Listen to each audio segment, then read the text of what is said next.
The Many Worlds of the Hegemon. Welcome back, my students, to another lesson on the Morningstar. In the previous lecture, done oh so long ago, we talked about how the Hegemon carried out planetary colonization. Today, we shall be looking at the many classifications of the various planets within the Hegemon's dominion. So get out your textbooks and your inquisitive minds, and if you have not subscribed to this channel, do so. Now, let us begin with the first classification on the list, the M-Class Metropolitan Planet. Commonly referred to as Metro Worlds, these are the most populated within the Hegemon planetary domain.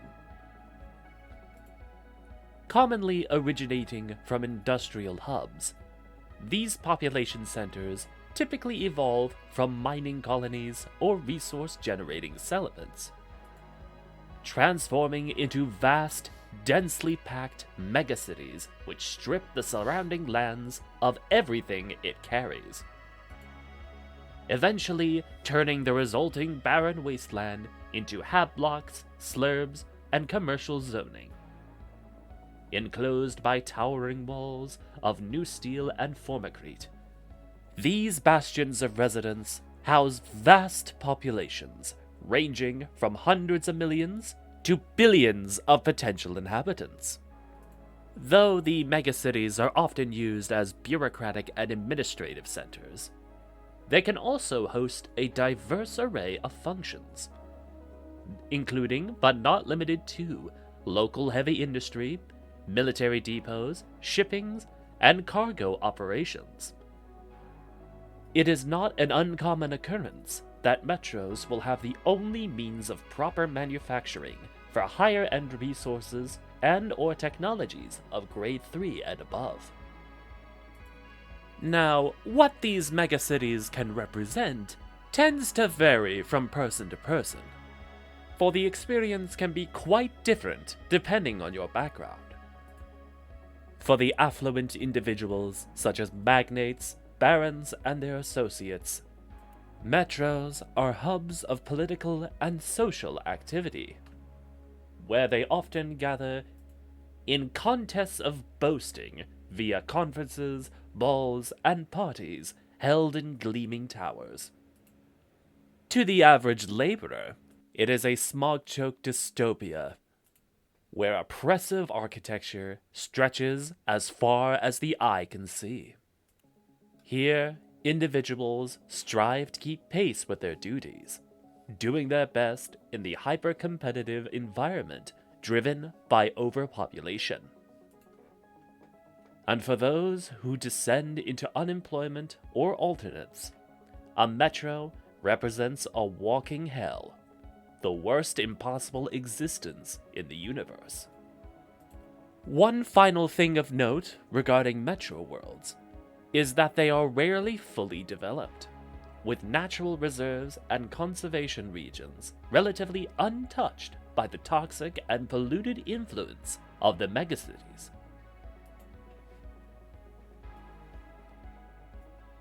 Up next on our list, we have the Class A Arsenal Worlds.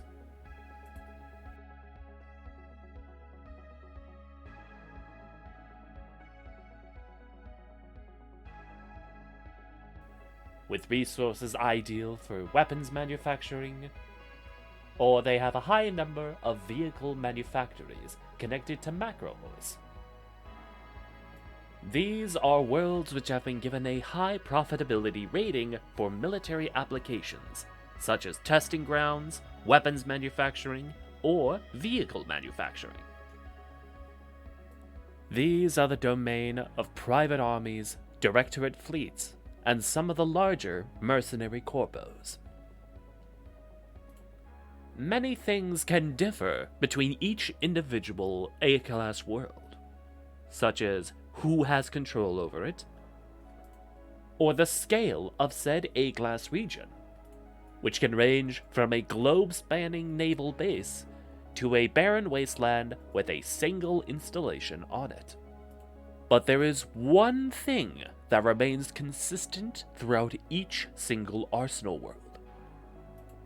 No entry is permitted to any outsider without special documentation, be it a negotiated permit of visit or the seal of the Hegemon. All those who are unauthorized will be dealt with through lethal force. Types of Arsenal worlds can include a moon or a planet serving as a garrison, or a particularly powerful void fortress or battle station. By legislation, a military-oriented corporation needs to have at least one Arsenal classification domain on register to be considered a legitimate enterprise. And in the realm of military-based worlds, we now come to Class B Barca worlds. Unlike your typical Arsenal worlds, these are reserved exclusively for the heavy shock troops of the Hegemon, the Barakan Elite.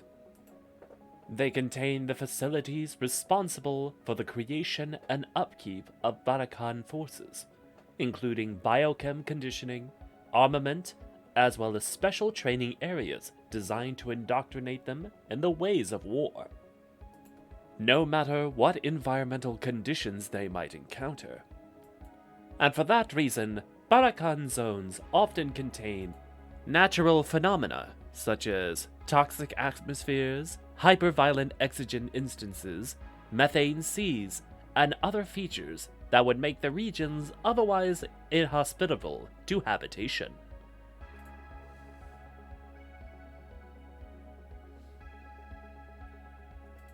Now we move on to Class In or Indigo industrial worlds. These are often considered the most diverse category of worlds in the Thousand Empires, as they have a wide range of sub-designations, including but not limited to mining, shipbuilding, albeit orbital or surface, refineries, manufacturing complexes, fuel and chemical production, and even reclamation sites for garbage, shipwrecks, and other hazardous materials. Some are host to indoor or subterranean greenhouse complexes and other food production facilities. The most I-class planets feature several different types of industrial activity across their surface. For having an in-class planet serve only one kind of product would be quite inefficient and thus unprofitable. Now, to provide an example, take a mining world. Its primary purpose would obviously be to feed industry with its natural resources, but it could also host shipbreaking, mineral enrichment, and metallurgic industries.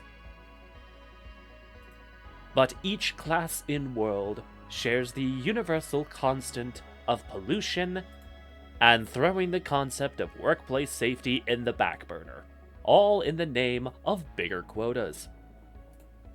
Such worlds can be, albeit begrudgingly, shared between multiple enterprises or be under the flag of a single corporate owner. Both labor and aristocratic groups of these worlds both wear indigo-dyed clothing, representing their planet status.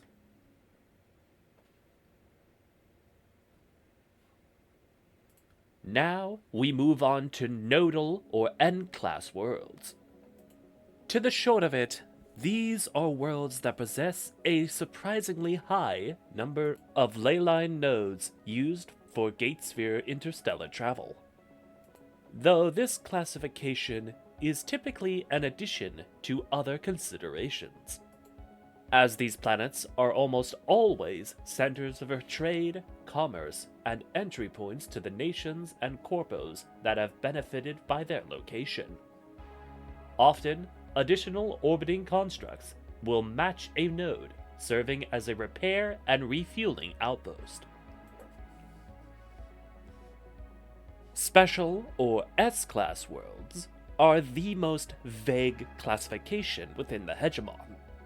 as they are planets with a unique factor, which can range from plants that cannot be grown anywhere else, or a tourist attraction such as a semi-sentient borealis wave.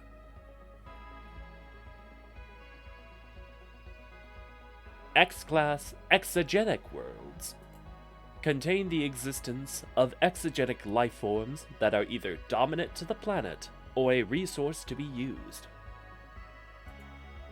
That is why, in this case, grades indicate not only value, but also threat level. Grade S is a regularly collected species, such as the Chimeria, to Grade 4, like the vermin-like Ruiki, that stow away on ships and spread across planetary systems.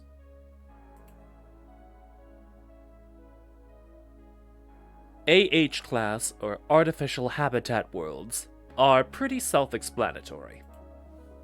These are worlds, moons, and asteroids, but also hostile planets that require artificial habitats for human beings to survive. These worlds are either grandfathered from previous investment, or they have something truly worthwhile, as it takes an ever-increasing cost to maintain such facilities. The most prominent of such habitats are orbital facilities such as worldwings. Construction of such facilities is regarded as too costly, although many believe that the construction was quite possible, but the Arkwrights and the knowledge that they held were lost. Next, culture or CL-class worlds. These are tropical paradises, entertainment parks, worlds with facilities or locations so pleasant, so enjoyable, that interstellar travel is worth the risk. UX-class unexploited worlds are worlds that have been untouched by Hegemonic expansion. Though this classification is always at risk of changing, for there is always a corporation eager to exploit the resources it might possess, and being the one to change this classification and the first to exploit its land grabs will place it in a very dominant position. Finally, we have Horti or H-class worlds, representing horticulture and biosynthesis. These are the agri-worlds of the Hegemon, dedicated to the cultivation of engineered plant life, synthetic crops, and biomatter that is essential to sustaining the Hegemon's populations. Many of its crops and livestock originate from old humanity's first colonial stages, and have been provolved to produce vast quantities of their products. Though often overshadowed by their mining and manufacturing counterparts, Horti worlds provide critical agriculture through biotech and gene-shaping labs. These planets are typically world-shaped, in part, to create ideal climate needs and dependable weather patterns. The fields and arboreums,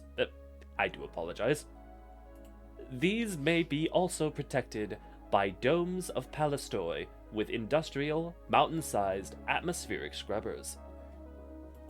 While certainly not the most profitable in the Hegemon, these worlds are definitely among the most important. And that concludes our lesson for this week. If you stayed this far, thank you so much for watching. Do let me know your thoughts in the comment section below, and if there's anything you'd like me to cover in the future, do be sure to mention it. Once again, thank you so much for watching, and I hope to see you next time.